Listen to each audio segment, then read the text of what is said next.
Hey everyone, do you know what's the future of the heavy-duty ride car? I think the trade is DTU, or we can call it a quick swap. So not like the regular one, it get your chassis occupied. This DTU can be mounted and dismounted if you tracked quickly. It has a front and rear brackets and a pin. And also it gets the electric and air hookup and the white line kit.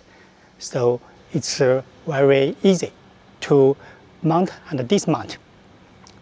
I'm Alex from iTruck. We are a body supplier. We have exported globally to United States, Canada, South America, Australia, New Zealand, and Europe.